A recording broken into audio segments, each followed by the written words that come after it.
For more great recipes and video tips, hit the bell icon once you're subscribed and never miss a video from Recipes Are Simple.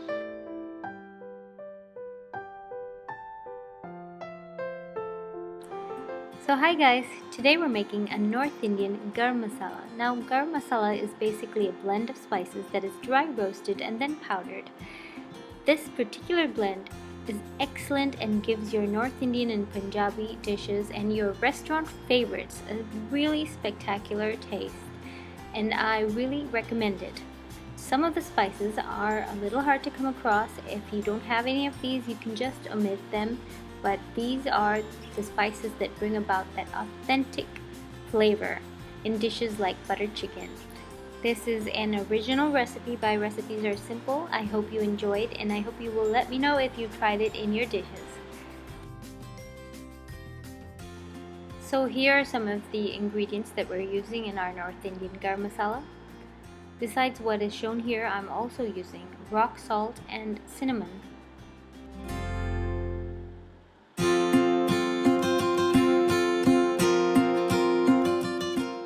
So firstly, we have 4 tablespoons of coriander seeds, 1 tablespoon of cumin,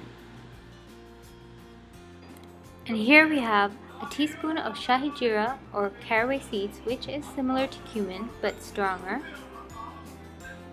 and 3 dried Kashmiri dried red chilies, as well as 4 Indian bay leaves.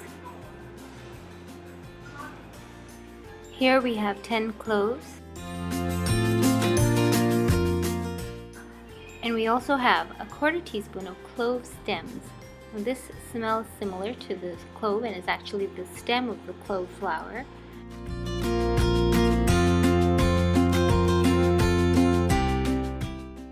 We're also using a 1/4 teaspoon of black peppercorns, 2 black cardamom pods,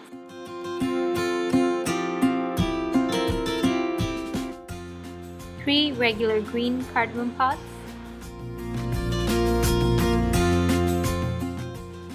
and here we have another uncommon spice. It's called nag kesar or cobra saffron.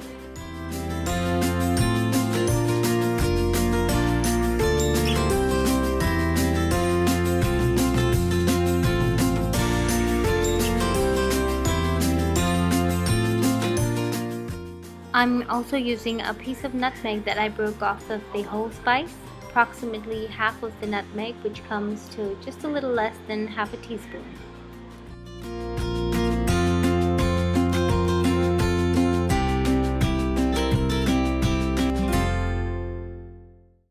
We have a teaspoon of saffron,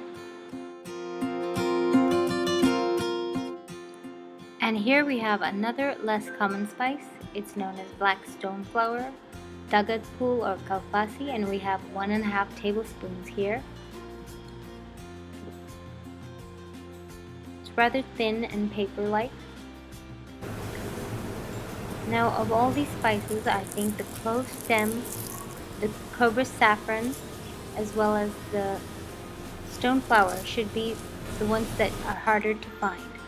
But I really do recommend to use them if you can find them. Now first, I've got my cast iron pan on to heat. I'm getting it really hot on high flame and adding the coriander seeds first.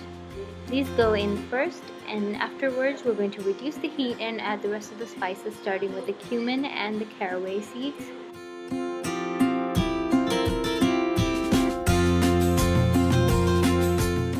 This is followed by the clove stems as well as the cloves,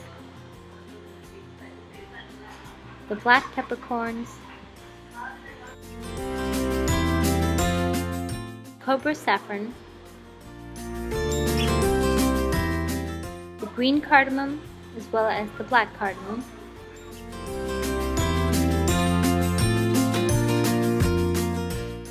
the nutmeg piece,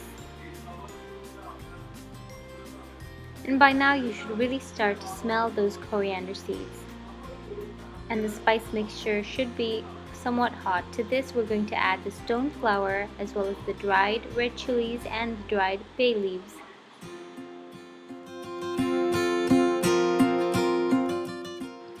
You want to keep stirring this on that maintained low heat for about 2 minutes. And then you're going to really smell all of the spices, especially the cumin and the bay leaves, as well as the stoneflower. But you want to make sure that none of the spices become dark in color, so continuous stirring is required. When you're just about done, you're going to add the saffron, and then you're going to stir this into the hot mixture of spices.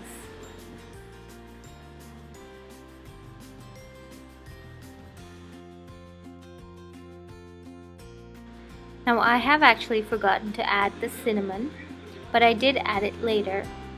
So when you add the cinnamon, you want to add it just around the same time that you're adding the cloves. Now you can add all the toasted spices into a small mixer or a spice grinder, and you're going to grind this to a nice fine powder. But before you do so, you want to add a half a teaspoon of rock salt or sea salt.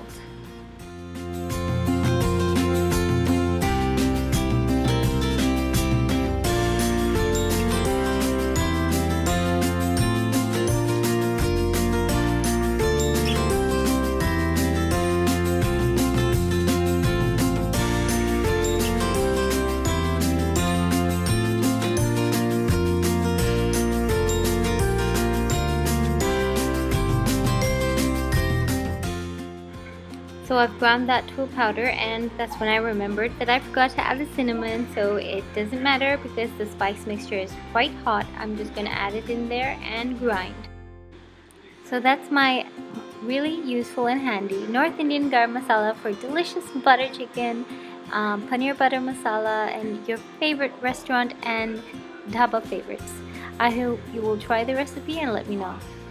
So till next time, bye, thanks for watching.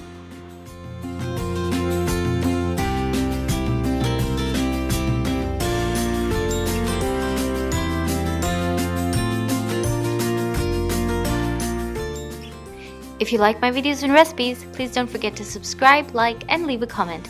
You can also take a picture of a dish that you prepared from Recipes Are Simple and share it on one of my social media links.